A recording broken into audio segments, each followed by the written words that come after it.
Live. Hi, everybody. Michelle, I'm just like so excited about your kitchen. I feel like we're going to do a cooking show today. Oh, well, I want to talk about cooking in class Yeah. because there's a lot of connections there, Yeah. and Really. you don't often hear about them. But I've had the thought many times when I'm looking at a recipe that this recipe is kind of aspirational for me. It looks like on the surface it's about a simple vegetable dish, but there's always got to be that one ingredient that Mm, is not a my small town. I would have to go online or drive to a city to get it. And I realized that we signal a lot about our class with what we eat. yeah. So actually, I had to like show up with some beans today. Was I supposed to show up with the opposite, some like truffles and caviar over here or something? Yeah, Yeah. did you not get my memo? You're I supposed to. know. I didn't get the memo. I was supposed to get the truffle. I have a truffle shaver. I don't know if that helps. I brought it through security and actually like a couple years ago and they stopped me in the airport and they were like, "What is this?" And I was like, "Well, obviously it's a truffle shaver." I mean, come on, people. It's like, come on. Yeah, well, I'm excited to talk about class and cooking. We have lots of great people joining us. And do you want to introduce ourselves really quickly and then get going? Yeah, I am Michelle Teheux, and I write Untrickled, which hopefully everybody gets this. It's about trickle down economics and how it does not, in fact, trickle down. Thus, the beans. I love it. I'm Allison Tate and I write Inheriting Inequality. And it's about how things trickle up, right? Instead of trickling down. And so I'm excited to talk about cooking today because I think we both love cooking. And I know you bake also. I've seen some beautiful pictures of bread that you've made. And so I'm excited because I do think, like you said, there are, food is coded in so many ways, right? Food is coded, in all kinds of class based ways. There's obviously like a lot of gender performance and gender coding also happening. And then cultural coding, cultural appropriation, all kinds of things that we can talk about. And I think there are a few things that are as coded, like in complicated ways as food. And so I'm really excited to talk about them while you're like making something for us. I am going to make my famous bean loaf that not only have I written about a few times, but then other people have actually written about it saying, I made Michelle Teheux's bean loaf, and it's great. Really? Because this is an example of like peasant food that actually tastes good. Uh huh. It's dirt cheap to make. I mean, Um, that's a funny thing, right? Like that term peasant food is something that most of it actually is things that we like to eat and taste good, and sometimes it's funny, I was thinking about that because I was thinking about things like my mom used to make quiche all the time, and she's like, "It's peasant food," but right, like, in the 1980s, when quiche first became, like, a big thing, it was coded as very fancy in America. Um, so, yeah, like, the idea that what people eat on a regular basis in homes, sometimes when it's not what comes from your home, you think that it's fancy, and so but actually, like, honestly, like, usually food that helps you use up everything in the refrigerator, uh, you know, and food that you can make in a pinch. well, you So know what? tell us Well, about the bean the tell us about this.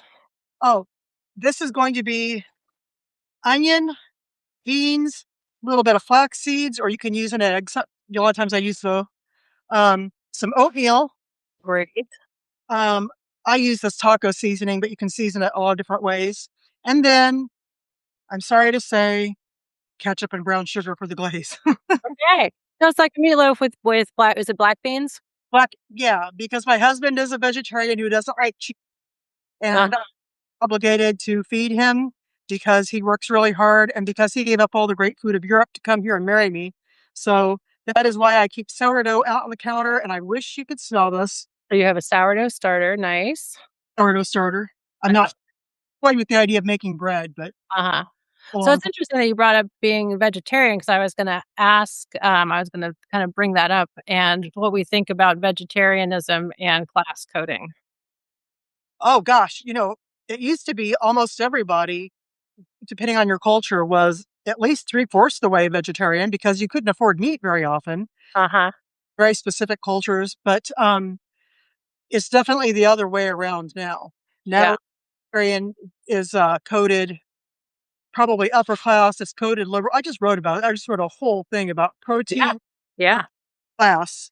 which you wouldn't think would be a fruitful topic, but I felt like it really was. No, I think there's a lot there, and I think, Americans have always been very meat heavy in their diets, and I mean, this is like we've talked about food policy before, but a lot of it's because of the way that subsidies are structured and the way that we produce meat in the country, um, but it's also something that's coded, right? It's coded as very masculine to eat meat. It's coded as something that's right, like, that's, sort of, Also, down to earth. It's, male, meat eaters, right? Like you don't eat, women are salad eaters and men are meat eaters. And it's like weirdly coded in that way.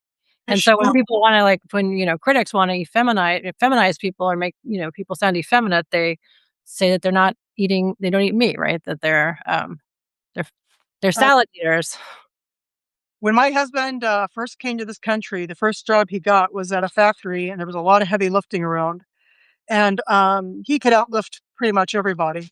And Mm, they're absolutely freaking amazed. All these blue collar people were like, "Wow, you're a vegetarian, and yeah. you're strong and muscular and fit. How could this be?" How could you possibly have enough protein in your life, right? Yeah, and I think that's what you wrote about was the protein craze that, is happening now. Yeah.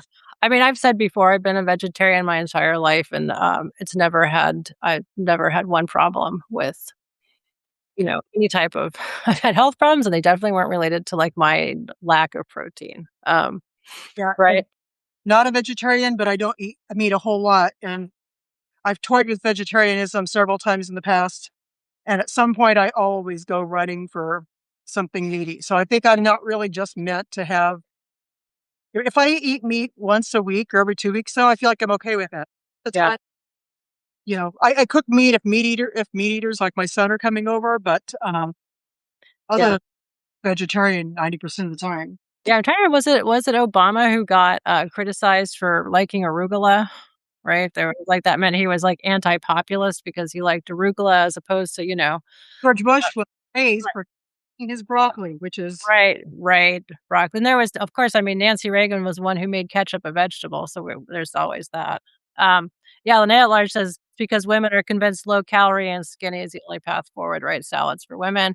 Right, lots of that exactly, that gender coding has to do with body discipline and, right, calorie discipline and the idea of right, the idealized body version and a of lot of salads are actually very high. I mean, they can be very low in calorie and very healthy, but a lot of salads, if you start throwing cheese and oh, yeah, dressings on there and maybe all the other things that sometimes people put in salads, just yeah. saying a salad is not automatically low calorie. I remember I've looked at tons of menus of I'm always fascinated by looking at the nutritional information on, menus that are available, and oftentimes the salads are some of the highest calorie, but, because like you said, they have cheese or sometimes they have meat on them or cheese and nuts and all kinds of stuff that they have on them, so they are definitely not the low calorie option all the time, but they are again coded female because of body discipline things, because of, various forms of social control.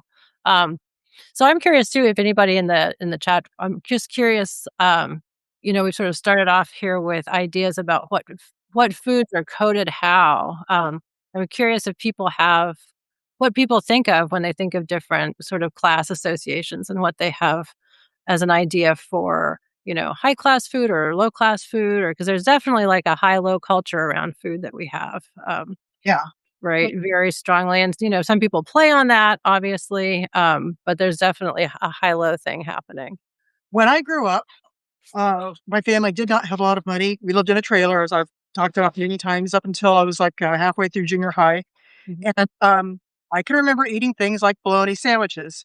So if you're interested in eating a bologna sandwich, which I don't necessarily recommend, you should know that you have to take the slice of bologna, and before you put it in the skillet, you need to make three little cuts.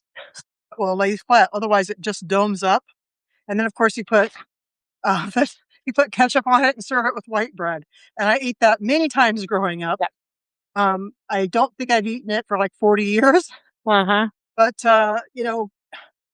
it's cheap. If you can't afford other meat, buying some bologna, if that's the only thing in your budget, I can understand perfectly why somebody would think this is what we're having for dinner tonight because I've got several children to feed and I just don't have enough money to buy chicken or beef or something like um Right, and we've talked about this before, there are yep, kind of 2 ways of looking at it, right? And I wanna kinda, like, ask you more about this, the idea of what people don't understand about cooking and food production when you don't have a huge amount of money. On the one hand, there's lots of recipes, like, like you're showing us something that could be made quite cheaply. There are you can make rice and beans, there's all kinds of things you can make, but it does assume having time, it assumes having, right, kitchens, having equipment, having, going out and having the time to prepare and get, all of your ingredients and things like that. So, on the one hand, cooking at home is very doable and there's all kinds of, sort of low cost recipes, but it does assume an infrastructure around you that gives you time. Um, so there's that, and then there's the other idea that we criticize people who don't have a lot of money for eating like things like that, like a bologna sandwich or fast food or whatever it is, because it's actually just cheaper and easier because we've subsidized all the food. So yeah, I there's want to like see what you thought about that. there's a lot of shame around people's diets. And it's also used as a cultural signifier. And Hmm. we're joking about caviar and, truffles, but honestly, um, you don't have to go straight to caviar and truffles to be Oh. there's a lot of things, and I'm thinking one time when, a friend of mine, hired someone that I had worked with that I knew was not a particularly high income person, but Hmm. was very, very organized. So my friend who works with very high net worth clients in her business Hmm. for someone to help her in the office, and I said, "You should hire Susan," we'll call her, because and Susan actually, she really whipped my friend's office into shape. But so out of, like, happiness with this, my friend said she's gonna take Susan out to eat to this one local restaurant, and it's one that I really like, and it's not a fancy place, but it's a little bit of an alternative type place with art painted onto the walls and things, Hmm. and like, "Oh god, their hummus is so good, make sure you have their hummus," and Susan had never had hummus. Hmm. To me, hummus is like peanut butter, Uh-huh. but, I didn't grow up eating hummus. I learned about hummus as a adult. It's not exactly highbrow, but it is a little bit I think it's starting to filter down, but, you Right. know, eat hummus growing up. There are so many things that I take for granted now, Mm. but, like, when I serve them to a family member sometimes from that hasn't left that area, they have never heard of it, and, like, Yeah. hummus is beans, hummus is it's Right. peasant. But it also again speaks to again like cultural knowledge and sometimes cultural appropriation, the idea that we have all kinds of food that are staples of cuisine in other cultures, right? That we have now taken on and like we have hummus in stacks in right the local grocery store. But it does assume a cultural knowledge, and there's a lot of things that are again like sort of appropriated to in different cooking shows. So it's an interesting thing because it's not just a class knowledge, it's a cultural knowledge, and sometimes the 2, connect, right? Ethnic and depending Yeah. on what the background is. So what was something when you were growing up that you thought was, like, really fancy and you, like, wanted to taste or try? Oh, well, like, real whipped cream, I thought back was really fancy. Yeah. If it was, like, Thanksgiving or something, we were going to eat Cool Whip. Uh-huh. If you'll excuse me for just a second, I have waited too long since my last meal because I was getting things ready, and I'm gonna let you talk for a minute while I grab something to eat because I actually really need to. Yeah. Um, it's funny because I remember when I was little, like, the things that I thought were very fancy, and I think they were all things that were kind of, like, outdated, but I, like, thought they were like I forever wanted to have a baked Alaska because my mom had said that was something that, like, took a long time to make and was, like, they served at fancy restaurants, and it's like, yeah, in 1954 in, America, Midwest, but I always thought a baked Alaska would be really very fancy, and I finally had one, and it was fine. It was underwhelming, um, but that was something that I always, associated with, with fancy eating. I'm curious, like other people in the chat, like what were some dishes that you enjoyed and or associated with different levels of income or different class. I remember last time we talked about food, I had just seen a post about asparagus and white asparagus and how it was something that was limited to only, like certain elite classes eating. So I'm curious. To this Uh, day, I haven't had white asparagus, but I think I'd like it. yeah, I mean, it is delicious, and I mean, you find it much more like you find it in, and like in France, you find it all the time. You find it, less often here, and you find the green. And now there's green asparagus everywhere. Beans and hot dogs, yeah, I think that's got like definite cultural class associations, right? Um, Yeah, so I don't know, do you have I wanted to go back to the ways that we penalize people who don't have a lot of resources. It seems like there are multiple ways, right? That we penalize them for not cooking, we penalize them for eating fast food, and we don't think about the structures around them that have made, right, that type of it hard to cook and also hard to not rely on cheap and easy food. So I think there are multiple ways that we sort of penalize people who are without resources. I think also, and we talked about this before, it's less and less common to find people being actually taught how to cook in ways that they used to be. And so when we just say, just cook at home, like people haven't received the same training that they used to. And obviously, it used to be very gender based, and like girls got home ec and boys didn't. But I still think, like, some type of life skills class where people actually learn how to cook, that, like, we don't have enough of those. I agree with that. Pardon me for hitting my blood Yeah, sugar. no, so I think it would be helpful, if we're gonna criticize people for not cooking, we should actually teach people how to cook and how to plan meals and, how cooking can be actually fun, and I think a lot of the renaissance in cooking that, being very, like, farm to table and produce based and, vegetable forward and all of that stuff has been very class based, right? And um this is kind of like started with Alice Waters and her movement, which really spawned, in the United States, brought farm to table eating to the states, and it, and she was criticized all the time for being very class based because she was like, go into your garden, find the best asparagus that's growing, bring it lovingly to the charcoal, like, oven that you have in your, or your clay oven that you have in your backyard, and, listen to some music and have it with some beautiful little drink while you're, cooking it.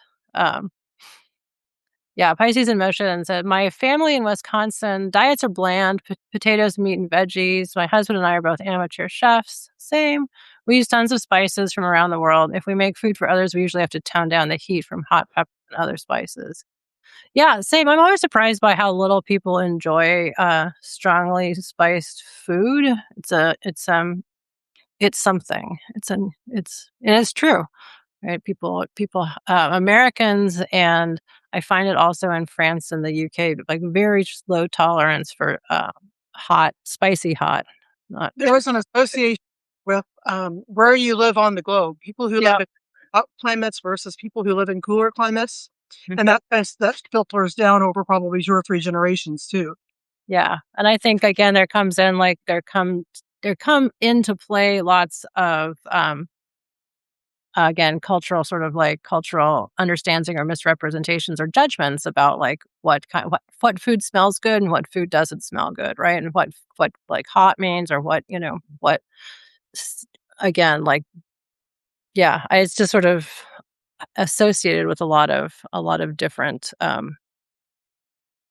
My like daughter used to live near a Polish delicatessen. She lived in a suburb of, Chicago that was really a lot of, Polish people or people of Polish ancestry, and there was this Polish deli there that was walking distance from her house. And, yes, I was going to visit my daughter and, grandchild at one of the time, but also we're gonna get to have Polish stuff from the deli, and I wouldn't even know what most of it was, like, "Looks interesting," and I just kinda point that thing right there in the deli yeah, case, and we would get, we just, like, get a little bit of a whole lot of different things, and to this day, I couldn't tell you what most of it was, but it was really delicious stuff. yeah, One of the best things about traveling is yeah. having foods from a different area. That's true. Carrie says strong spice does not have to mean hot. Absolutely, right? Just strong flavor and absolutely does not have to mean being hot. So it'll just the presence of, layered and flavor forward you know, spices or herbs or whatever it is that makes it flavorful. Yeah. So That's, yeah. So uh, here's another question. Do you watch cooking shows? I don't have cable, and that seems to be where most of them are. Yeah. You know, if I had access to them and time to watch them, that sounds fantastic because I just like the idea of, learning how to make different things. I mean, the number of things that I have attempted in this kitchen, like, Dutch recipes. My husband does not really know how to cook, and unfortunately, his mother, of course, isn't living anymore, so I can't check in with her and learn how to cook traditional. So he'll be like, there was something, it was some sort of sauce. I think it had milk in it and Mhm. nutmeg, and I'm like Googling Dutch sauce. Yeah. And sometimes he's like, "Yeah, this is pretty much what my mom made." He doesn't it's Uh, usually that different. yeah. Uh, Was but his it's mom a good cook? yeah, Yeah. Okay. where he came from, in the Netherlands, people ate potatoes virtually every day, especially a lot of money. Potatoes were just a staple. Yeah. So, potatoes he ate potatoes basically every meal of his life before he came to the US. Uh-huh. I come from German peasant stock, so we had potatoes a lot, but not as much as he did. No. Yeah. So potatoes, potatoes are your ultimate peasant food because they store well, they're cheap, and although people don't seem to realize it anymore, they're actually highly nutritious. Mhm. A lot of people think that potatoes are just starchy filler, but they're if you look up the protein and they've got good vitamin C and potassium, and I'd have to look again, but Especially sweet potatoes, the one I just saw you put a sweet yeah, potato in. put a sweet potato in this, and I really pardon me for like I have feeling like a little blood sugar rush, but I No, felt like are you okay? I didn't want to pass out on camera. Yeah, I was like, I hope she's okay. That's considered a best practice. Oh my Some god. family I say Pisces Emotion says we spent 10 years in New Mexico. Peppers go into almost every meal. Almost chili paste baked on dish. Does not mean food is too hot. Yeah, I grew up in Denver in Colorado and we used to go down to Santa Fe all the time and we would I just, pick up like freshly roasted hatch chilies all the time. And th're not hot. They just like they taste they're just delicious. And then when they're like fresh roasted, they're just so good. oh, mine is from Los Alamos, New Mexico, and Uh-huh. he has introduced, my family to Southwestern cooking that I Yeah. never the type of thing that I did not ever have growing up, Uh-huh.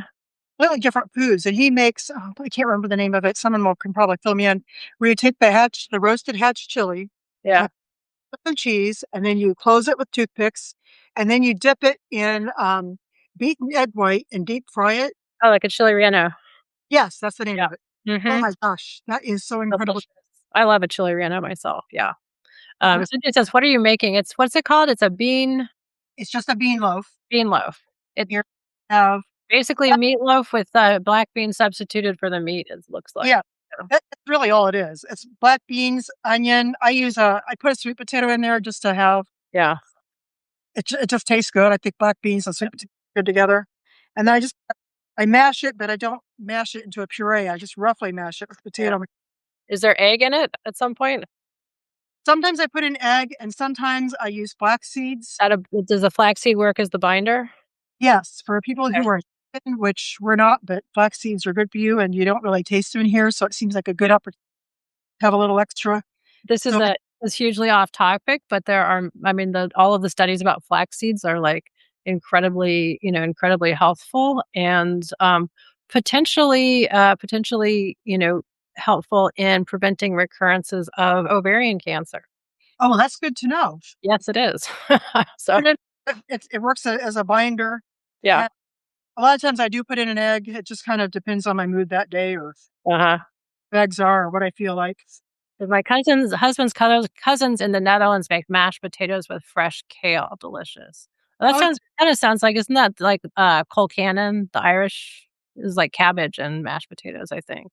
my husband calls it stompat. Uh-huh. I sometimes make it with just, spinach at the very end instead of kale, but you also can use a lot of different vegetables.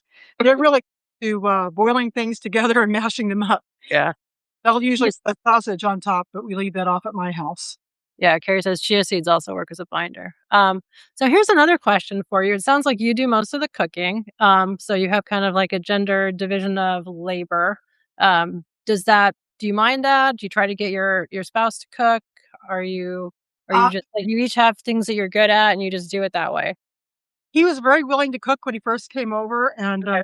gotta watch this, so I have to word it carefully. I like the cooking. I'm sorry, Hari. He's a great husband. He is not that good a cook. Yeah. He likes the relatively blander food than I do. Uh-huh.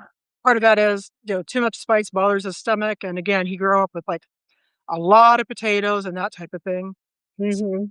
I'm a little bit more adventurous, although I tone it down for him. But I actually genuinely do enjoy cooking Yeah. and really enjoy it. So Yeah. it makes sense. So this is something I'm interested in. Well, here's another question. When you I know you have a son. Mhm.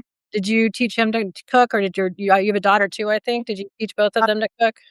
I taught them both to cook. My daughter is a good cook. My son can cook. He lives by himself and he does not often cook for himself. But Uh, like at one time, there was a family birthday coming up and some emergency came up. I said, Zach, bake a cake. And yeah. so Googled good chocolate. Sir, he Googled simple chocolate cake. And now we all wish we had the recipe because it was really good. Uh-huh.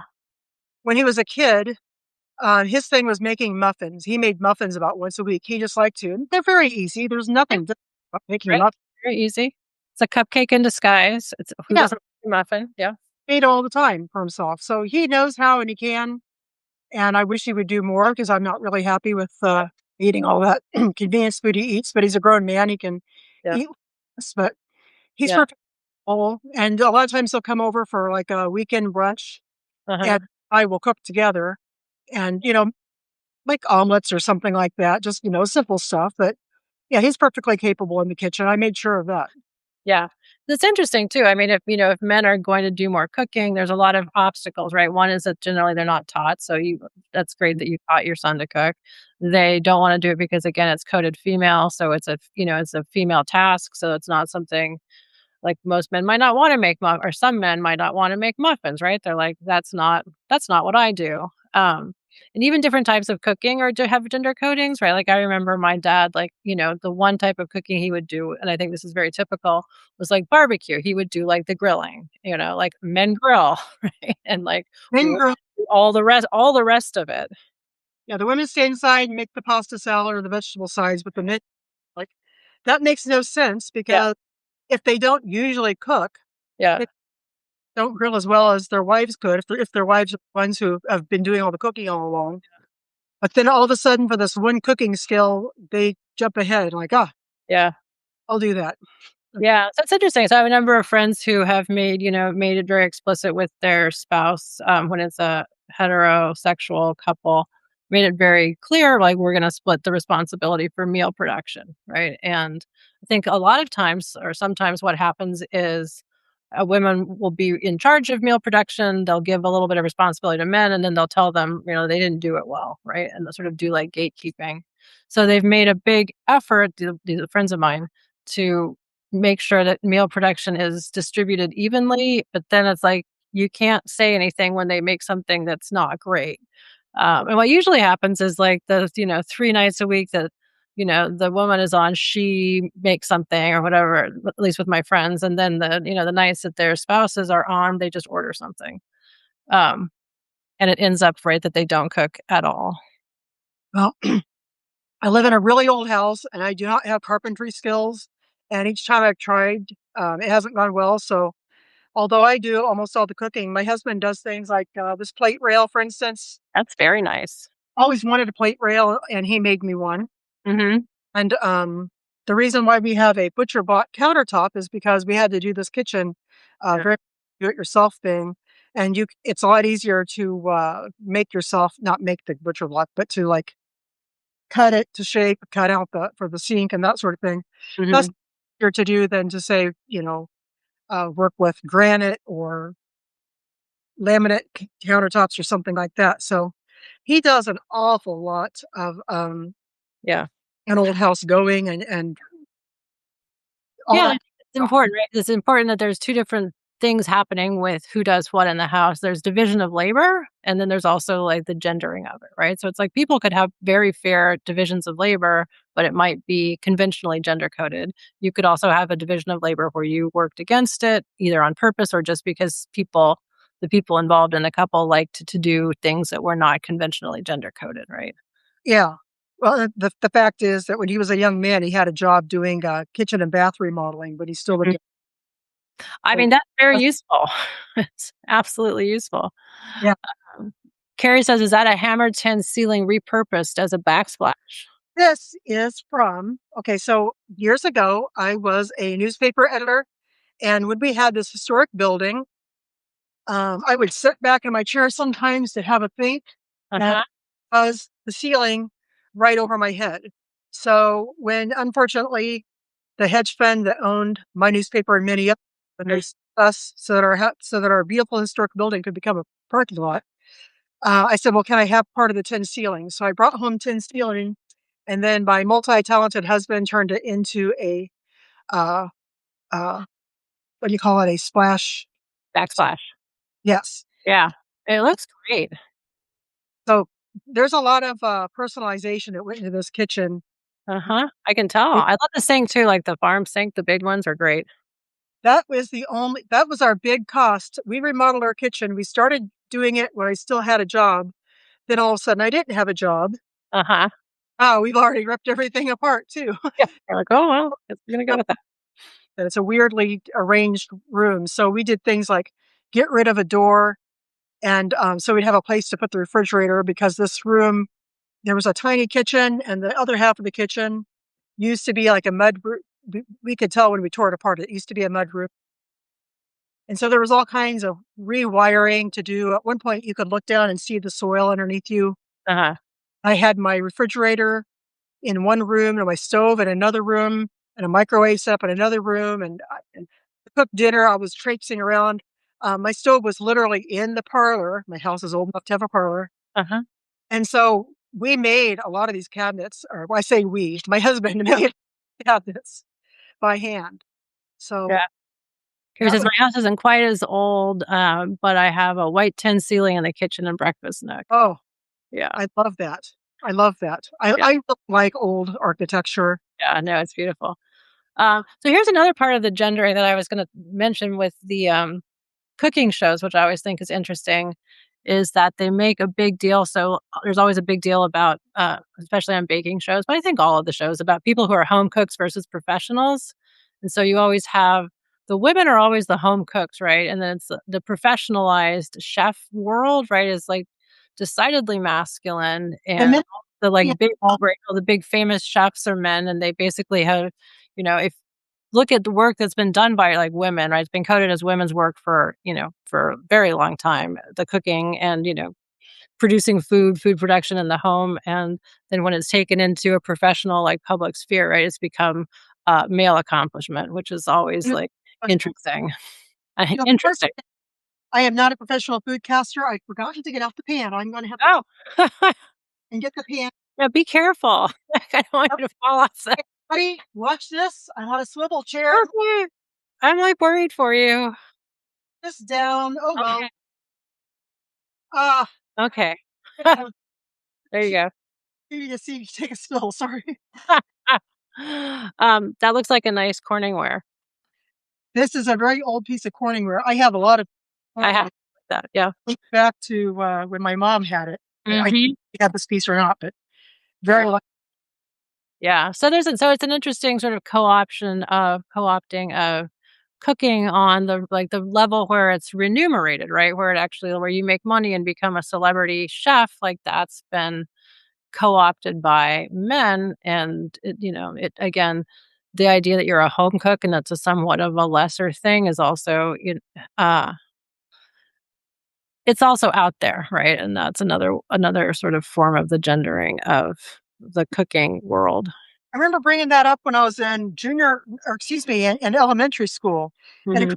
how come women do all the cooking, but the chefs are all men? And I wondered that as a child, actually. Yeah. Well, it says just like women are the teachers for children, but men often the college professors, right? I guess exactly, like, it's not an unusual phenomenon that we see, when it's done at a level that's less highly regarded and less well remunerated, it's populated by women. When it's something that is, well paid, I mean, we can debate whether college professors are well paid, but they have more status and usually more pay than, like, kindergarten teachers, Yeah, and garden teachers, I can think of, like, maybe one I've heard of that wasn't a woman. yeah. Yeah, and then you get to the professoriate level, and you have, especially in certain fields, you have a great, overrepresentation of men and again, white men as well. Oh, you're Well, already done. get this ready to go into the oven. Um, Okay. or the Food Network is gonna call me and ask me to Yeah. host. Alright, so we'll recap. You have black beans, you have flaxseed, you have oatmeal, you have sweet potato, um, any garlic, any salt, pepper. I just put in a taco blend because I'm Oh, lazy. that's right. You could spice it a lot of different ways. It doesn't have to be, um, Mhm. Mexican blend. It could also be, uh, you could put in Worcestershire sauce and that type of thing, so more like traditional meatloaf. It's Okay. just this is the way we like it. So, Okay. um, I Now did the now I assume you have, like, a pre-prepared one in the oven to, like, whisk out for us and show us the finished product. like I said, the Food Network will not be calling me to host a show. I realize that, but no, I do not have that ready. This only That would comes have been very impressive, but I believe you, it's gonna look good and taste good. honest to God, someone on Medium, which is another place where I write, took this bean recipe and wrote a whole thing, and then a bunch of other people wrote in and said, "I made it, but I added cheese," or "I made it, but I substituted Yeah, whatever." I love that because a meatloaf, every family has their own. yeah. I mean, it's endlessly variable, right? Like, that's the kind of thing I like to cook, things that are, like, endlessly variable where you can just throw in things like a grain salad or, Yeah, I pasta have no salad, things like that, where you can just throw in whatever you have and change it every time. I've been known to make this with a little bit of, finely chopped whatever vegetable I have handy, a little dab Yeah, it's a of great the way to like leftover vegetables, yeah. Linnea yeah. says, post the recipe and a picture of the finished product with the recap." I have, yes, I have, published at some point a whole thing about this particular dish, so I will dig that up Yeah, and share a picture of it when it's done. I'll dig up the whole piece where I also did the math and found out it cost like, a half a cent per person to make. Right, yeah. Um, so what's one thing if, we've talked about this before, what's one thing that makes you sort of the most annoyed or do you think is the sort of most clueless thing that people give as advice to people who are cooking with not very much money? Oh, I've heard so many suggestions that only work if you have money, and, they'll talk about, like, they just assume that you can afford to buy a lot of meat, which if you're on a tight budget, you probably can't buy a lot of meat. Um, they also there's a lot of advice to do things like, to buy in bulk, Uh-huh. and good advice Yep. for people who are middle class. I do buy in bulk. I buy a lot in bulk. There was Mhm. my life that I did not buy in bulk because I could not have afforded to do that. So the idea of, like, buying but again, I'm in the Midwest, to, like, find a farmer and buy half of a cow, Right. well, only if you have a deep freeze and only if you have the money up front. I was gonna say you have to have first of all, have, like, a huge freezer, right? If you're gonna Yes. if you eat meat and you have, like, half an animal, even if it's butchered, you're gonna have to, You you know, have you some store it somewhere. Yeah. the idea that you would go to Costco and, like, buy cases of things, like, I like Costco. Costco is great, but I don't go there to save money most of the time, not on food. I find that Costco pays for itself with little oddball things that you find occasionally. But, where I live, the cheapest place to shop is Aldi. This is gonna vary regionally, but Mhm. I buy things like beans, oatmeal, Mhm. most everything on my table. This came from Costco. Uh-huh. Everything came from Aldi. Yeah. So I get Aldi every week and I buy staples, but I always end up going to some other place. It could be Kroger, it could be Schnucks, Yeah. the grocery stores around me. More of a full service grocery store to get Mm, oddball spices or a greater variety of produce, things like that. right. I But just wanna Pisces emotion said lost sound. Can people hear? Oh, I didn't know I if that was like a momentary loss of sound or a overall loss in sound. lot of If anyone can hear, let us know. Okay, I can hear. All right, good. Maybe hopefully it was momentary. Okay, so buy in bulk is not the like actually great advice that some people think it is, right? no, Buy in bulk actually assumes well, first of all, it assumes the money to actually buy in bulk, right? And it assumes that you have storage and you have the capacity for that. I mean, this is one of the things, and we've talked about this before, where people you can save a huge amount. It's more expensive to be poor, right? Because you can't do those things like buying in bulk, or you can't buy things when they're on sale, right? Like if you buy a winter coat in in the summer, it's often on sale, and it's the same thing, right, with food. Like if you can buy it when you don't need it, or you can buy in bulk, it's cheaper. So okay. So don't buy. So buy in bulk is not the good advice we think it is. What you know, else? there's financial advice that applies to wealthy people, middle class people, and working class or underclass people, and it's all different advice. So, I've heard financial advice like, um, "Pay yourself first. Put 10% in a savings account."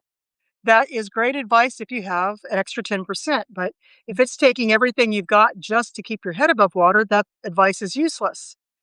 That's maybe advice you can use in a few years, maybe if you're doing a little bit better later on. And, the advice to buy in bulk, that's great middle class advice. Mhm. Does not work for the lower class. My advice, if you are really, really struggling to get by with money, is to do things like, I bought canned beans. There's a time when I only bought dried beans because 'cause they're even cheaper. I'm willing to splurge on canned beans a lot of times now. Yeah. Dried beans, it's not difficult, but they take a little bit of extra planning. So you Mm. sometimes I use them if I'm planning ahead, but sometimes it's like Yeah. you can and they're ready, and that's pretty convenient. Yeah. Here Uh, says one tip that doesn't require same thing, kind of one thing that doesn't require a lot of money is purchasing veggies frozen, so you can use some and take it out, and then it doesn't spoil. I can't stand it if I spoil food, and I really am good about it, but there's always times, Mhm. some lettuce or something that goes bad quickly, you end up changing your plans or something, and all of a sudden you realize that you've wasted some lettuce. I hate that. Since I have it out, a big old canister of milk, not the little packets, not the fancy stuff, just the plain old oatmeal. I mean, there are 30 servings in this container, so that's a month's worth of breakfast. I don't Yeah. know the price, but it's just a few dollars. And, you know, we don't get enough fiber, most of us. This has got plenty of fiber. It's got, people think it doesn't have protein, but it has 5 grams of protein. It's actually really good for you. It's good for your cholesterol. It's very filling, and it's very, you can put things like brown sugar and cinnamon in it. You can chop up an apple and put in it, mash in a banana. Sometimes I stir in peanut butter. I mean, you can do a lot of different things. Mhm. You can do the overnight oats where you mix it up the night before. Oh, yeah, I like overnight oats, yeah. Yeah. Yeah. Uh, you, Yeah, lettuce does not freeze well, that is totally true. Cheap foods are filled with crap, yeah, so what you can afford isn't good for your kids, which is often true, right? And that's just like food subsidies in the States. We've absolutely, like, gone through weird I mean, we've our food subsidy and our food, policy is I just let's just say terrible. If we don't have enough leftovers for another meal, it becomes healthy dog food, yeah. Oh, the dogs. Yeah, so that there is advice that people tend toward, to give that does not actually work for people who are really on sort of the bottom of, right, the, like, income and spectrum, and it really works only for people who are sort of, like, middle class, lower middle class. well, and also depends on time and money Yeah. because I have money but not time. You might have time but not money. So I in the think that's the other thing, right? The idea that, like, you're gonna just cook everything from like, it's true, like, you can save a lot of money and you can be, very cost conscious by cooking at home all the time, but, like, it assumes again, a fully stocked kitchen and the time to go shopping and to cook at home. so when I was an at-home mom, uh, I did have time to do more cooking, and I have it again now that I'm working from home as a writer. I've got less a little time that I can carve out. But when I was a working mom with kids in the house, there were a lot more convenience foods in the house. There just were. I couldn't cook if I wasn't at home, and sometimes I just plain was not at home, and if you're not at home, you can't cook. But, I, one of the things I did to allow me to stay home with my daughter way back when was learn how to bake bread, because bread can be somewhat expensive, and most American bread is crap anyway. So I just dove right into it. A really expensive bread at, like, artisanal bakeries, right? Which is, sometimes I I could make bread for practically nothing. Every so often I've done the math because as flour has gotten more expensive, the math has changed, but Mhm. a really good loaf of bread, like the type of bread that I would really prefer to buy, sometimes costs $9. Yeah, Probably just spending like a dollar or two because on our regular daily bread, it is flour, salt, and sourdough starter, which is itself just flour and water, yeah. and water. That's all that goes into most of my bread. Mm, Sometimes I add dried fruits and yeah, nuts like that, but uh, and I also grind my own wheat sometimes. yeah. Love that. Linnea says bulk for a single person is different than for a family. Okay, like this is one of my pet peeves. Like, don't get me started about this, but right, all of the sizing and portions are made for families. And of course, they assume families are more than one person because no one understands a single person to be a family. And so, yeah, so bulk food is definitely for what they consider to be families. And it is hard, right? Yeah, I like to go and get to do the not the bulk, but, like, when, you go to, like, the health food store or whatever, you can just buy, Oh, from the whatever bin. out of, like, the bins where you can get whatever to you can buy so much, like, barley or so much, so many cashews or whatever, like, I like that. I used to live near a place. I don't anymore, but I used to live near a place where you could do that, and it was great for spices and herbs. Yeah. Oh, you would pay. Thing, right? Like, because if you're gonna try cooking a lot of different things and try things that are, like, not recipes, that you would or, things from different cultures that you wouldn't have the things for that other families would, it's costly, right? It's so you have to go and you have to buy a lot of new spices, a lot of new ingredients, again, so anybody just cooking outside of their normal, zone of, what they cook for, if you're gonna try new things, you have to buy ingredients, right? Like, and I remember my mom was a big experimenter with cooking, and I just remember like driving around town, like looking because she's a recipe follower, and it's like she needed this, and it's like we were gonna go buy it if she was gonna use, 1 tablespoon. So we would like drive all around looking for different ingredients. But Well, again, time and money, right?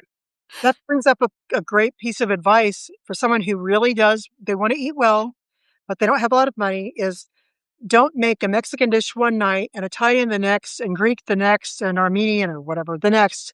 Stick to something that uses the same flavor profile so that if you buy whole head of garlic, you'll use it over the week because maybe you're making foods with similar flavor profiles and you'll use up that garlic.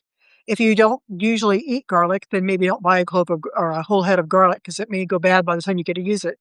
And so, in my case, I do make a fair amount of Mexican-ish stuff because they're very easy to make a meat version and a vegetarian Mhm. version.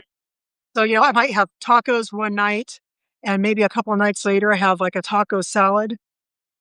Yeah. With yes, you can make that with no meat, no cheese. I've had to learn how to do it, and I can sprinkle the separate cheese on mine if I want to. Yeah. But Garlic can go in almost anything. It's true, like, garlic is, so, like, versatile in terms of, like, various different cuisines, right? Like, it can garlic was probably a bad example. Probably a better example would be something like curry paste. If you don't cook Indian food regularly, if you're only gonna cook it, like, once in a blue moon, then buying a bunch of things like curry and specialty foods that are only gonna be an Indian food probably isn't a good use of your money, but if you are Indian or you just love Indian food, then by all means, buy all the curry, you know oh god, there's such good Indian food, and I wish I knew more about how to make it because yeah. I really, really love that, but it takes a lot of spices that aren't really in my, cabinet, so when I do make that, it means shopping for spices that I Mhm. better often, otherwise I've wasted money buying a bunch of curry or whatever. Yeah. Not to say too, we talked about trying a lot of different cuisines and trying a lot of, like, sort of diversifying your cooking, and I think, I love to try new recipes, and it is costly, but I think it's also, a way to learn about, I mean, just, like, reading about recipes and reading about where they came from is a really, like, great way, I think, to increase sort of, like, our understanding of various cultures, and I think it's incredibly important as a way sort of a window into learning about other people and the way people eat, and I think it's also something that we need to be, like, not only interested in, but sensitive to, right? Because I read a ton of cookbooks, and there's also, like I said, there's tons of, like, weird forms of cultural appropriation happening where people are making things that are a culturally specific dish and, just sort of like, turning it into something that they that sits on the plate with, like, right, as an American piece of food, and so I think it's interesting. I actually just watched, I don't know if anyone out there watched, High on the Hog, and it was about basically, like, the African diaspora and African American cooking and, like, the roots of Southern food, and it was so interesting, and I think, like, that's one of the things about culturally diversifying your food is, like, really learning about where it came from and the cultural traditions attached to it. I don't know. Durham high up on a hog. If you've ever seen a hog butcher, most of you probably haven't. I actually have because I come from a working class Midwestern background where people would literally just take the cow or pig and harvest it and but oh, I've seen that sort of thing. High on the hog is the best cuts of meat. You get Mhm. pig's feet.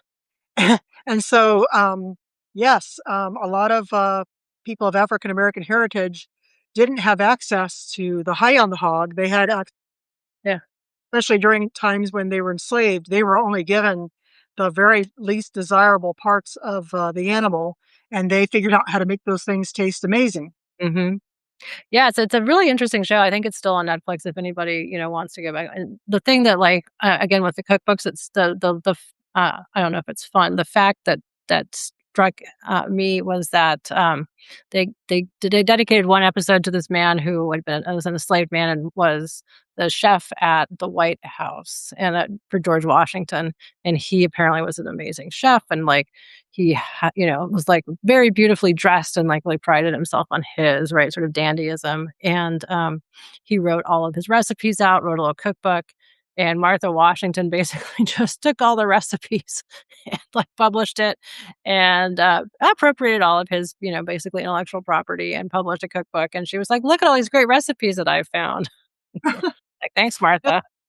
So that was a fun tidbit, of, again, cultural appropriation that was in the series, but it's a great series. So, yeah. I was going to say another great skill to learn that that I think I'm pretty good at is unless it's baking where you really do need to measure everything carefully, feel free to just do whatever. Like if I'm making a recipe and it says to use broccoli, but I have some spinach that's about to go off, Yeah. in many cases, you can just switch that out and put in a different vegetable. You Mhm. put in a different kind of cheese. You can put in meat, take out meat. You can do all kinds of different things. If Yeah. you're missing one little spice, depending on how important it is to excuse me, to the dish, you may or may not be able to just leave it out. But I Mhm. will take a recipe and change everything around. I don't care. And you know what? It's almost always good. Yeah. Yeah, no, I agree, and I, like, absolutely believe in sort of cooking as a creative outlet and think that it's a way, again, to not only use up all kinds of food that you have, but to actually, right, to play, baking equals chemistry and cooking equals art, right? That's what they always say. Because baking, you have to be much more precise and actually measure things, and cooking, you can be more, like, free form, so maybe it's like, yeah, maybe it's, like, exactly 2 different kind. I like that, but yeah, very true. So I do believe in it as a creative outlet, and I think it's, like, absolutely a way for people to express themselves, and so that's why I think it's important that everybody, right, like, have some familiarity with how to cook because it's not only a basic sort of, like, sustainability skill on a personal level, but it's also something where people can, in very, very daily routines, inject some creativity and some personal like self-expression, right? Into their what they're doing. I really, really like to cook, and it really is a creative outlet for me. And sometimes my husband will say, "This is really good." And I'll say, I don't know if I could reproduce it. Right. You're like, "I don't know if it'll happen again, so I'm glad you liked it." Yeah, it's true. It's very true. It's like it's a creative thing. And again, there's so much going back to where we started, like there's so much class coding in terms of who gets to enjoy food and what's actually enjoyable. There's so much like food as performance in terms of ways that people, right? When you think of not only like the cooking shows, but the way sort of social media, right? And people from, we don't even have to go to Tradwise, but just people eating in beautiful locations and, all of the sort of food and restaurants as performance and food as cooking as performance. And so much of that is class coded. So it's good to get outside of that and to sort of get away from that. Yeah. So my husband and I will be married 20 years tomorrow. Congratulations. Is Are you gonna bake him something? A Um, cake? but we are going to go to, it's going to be the same restaurant we went to last year for our 19th anniversary. Okay. And Do you get a free dessert for your anniversary? I have to remember to make reservations and make it was our 20th anniversary. But, I was hoping we could do something, but it's not really safe for him as a person with a green card to get on a plane. So we always thought for our 20th anniversary, we'd at least go back and visit his family in the Netherlands. But for political reasons, we are sticking close to home, and we decided we'll just go out for a nice dinner. And we went there last year, and they had these Brussels sprouts. Mhm. I'm not kidding. I'm thinking about going and ordering just Brussels sprouts this Yeah, time. why not? My god, they're Brussels sprouts. I think mine are pretty good. I roast them, basic roast. Yep. They them and they put some sort of a special Asian thing on them. They explained it to me, but I'd never heard of anything like it before. Uh-huh. I am gonna order I might just order Brussels sprouts for Yeah, you're like, "Can I have 3 sides, please?" white and Brussels sprout. Really have had a comeback in the last, like, 15 years or so. They've really enjoyed a renaissance, which I like. I Yeah. like for them. Yeah, Oh, husband's favorite food. yeah, Boiled Brussels sprouts are horrible, in my opinion. Roasted ones are really good. yeah. No, they're a delight. Yeah, so, well, happy anniversary. I mean, and well, that's a good place for us to wrap up and then leave you with a happy anniversary. But I also wanted to just yeah, Pisces in Motion says, "I was taught serving food to others equals love." And I think Yes. that's another great place to, like, kind of end things because I think that's a cultural, uh, trope in a lot of cultures, right? I mean, food is hospitality, food is providing for people, food is love, food is nurturing, like, food again, there's, like, obviously the gendered production part of it that we talked about, but it is also, like, a form of taking care of people and a form of hospitality, and I don't know, like, maybe if we could have more hospitality, right, generally speaking, that would be a better thing in our, in our vibes and our policy. So maybe cooking and a return to cooking, could help us think about hospitality because I think that's an important part of why people like food, right? People have very it's like money. People have like individual social, psychological meanings attached to different food and different dishes. Just like they have there's social meaning attached to money, there's social meaning attached to food. And it's meaningful to people, right? Like things that their parents served them, things that they ate for the first time somewhere. Like it's just very meaningful. Yes. Absolutely. That could be another whole topic, but I'll finish up by saying everyone has to eat. Everyone should know how, and even if you don't enjoy cooking, you should be able to at least feed yourself. Yeah. And everyone should have access to good food, right? Yes, that's a human right, Mhm. and it makes me sad when I see people who either don't know how to cook or are not able to cook well because maybe they don't even have access to a full kitchen, and that's Mhm. sad because it's one of the great pleasures of life is good food, and it's also vital for good health to eat reasonably well. Right, like you said, it's a human right, but also like a human joy, right? It should be both. And so like Yeah, anything we can do to have both of those is worth like working toward. and if you have a little bit of skill, you can make food that is affordable, nutritious, and delicious, and that's I mean, sometimes, yeah, if you're making a birthday cake, you're only going for the delicious, but, Right. for, like, your daily meal, there's no reason every dish can't be delicious and affordable and nutritious. Yeah. And again, family meals another tradition, right? That is like is a really nice one. I actually saw this cookbook, this will be the last thing I'll say. I saw this cookbook the other day, and it was actually based on I forget what restaurant it was, but on the family dinners. So, like, staff dinners that they have before service, Mhm. and just the whole idea that that was actually, like, some of the best part of being in the restaurant like, being a part of the staff meals because, again, like, eating together and that type of, like, community was very important, and it formed around not just working together, but having the staff meals, and they were so important that they made it into a cookbook, which I think is amazing. Take food and serve it to people, Yeah. especially a lot of people don't cook. They can be really impressed by something that like homemade scones, which are very easy to make, but people don't know how easy they are to make, and so they can be impressed if they come to brunch and you've got homemade scones Yeah. because they just haven't ever tried, but they're really easy. You don't have to be afraid of scones. No. Pop Yeah. over. That's also don't be afraid of scones, that's another unless yeah, no, we'll just stop there. Go on about scones. Okay, well, happy anniversary, and I hope that the bean casserole is good. I know it will Well, be.